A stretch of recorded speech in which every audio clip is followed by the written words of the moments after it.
Élodie, si tu veux bien.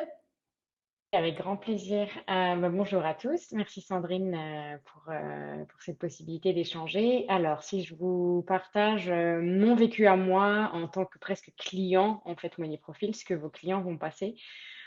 Pour vous donner une petite idée, moi, j'étais avocate à la base et donc je suis devenue coach. Avec ce changement de position et de travail est venu aussi un changement de statut, un changement de rémunération du coup un questionnement de valeur. Donc c'est là en fait où le money profile a commencé à m'intéresser.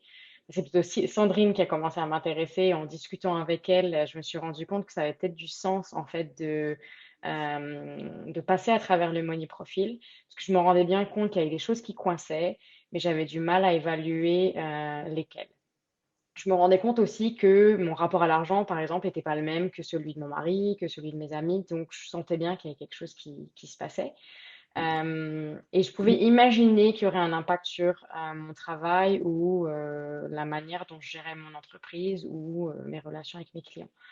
Donc j'ai fait le diagnostic, puis j'ai fait mes réunions avec Sandrine. Et donc ce que j'ai remarqué, c'est à deux niveaux. Au niveau personnel, je me suis rendu compte en fait qu'en effet, ce changement de statut, il m'avait beaucoup plus impacté que ce que je croyais.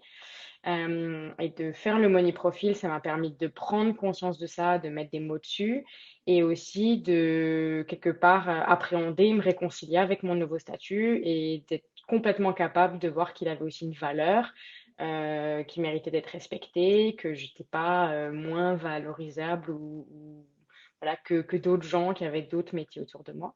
Donc ça m'a permis de reprendre confiance, de prendre confiance dans mon activité. Ça, c'est l'aspect personnel.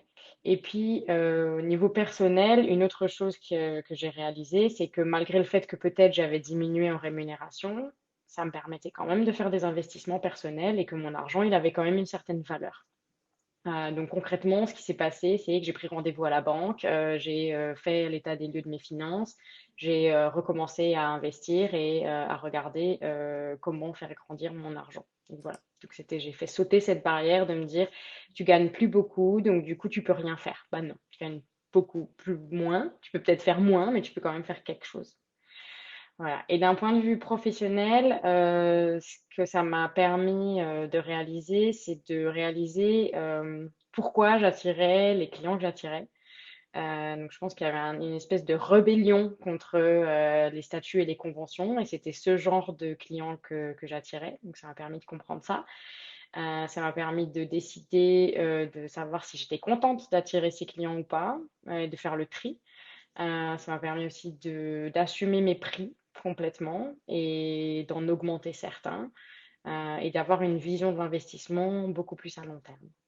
Voilà, donc ça c'est vraiment un résumé, mais ça permet de voir un peu l'impact pro et l'impact perso. Donc je ne sais pas si Sandrine, tu as une question, quelque chose à ajouter sur ce que j'ai donné. Écoute, tu parles de toi et je crois que le principal, effectivement, c'est que chacune vous parliez de vous et de ce que vous avez vécu. Ça, c'est ce qui compte. Merci, Elodie. Merci beaucoup.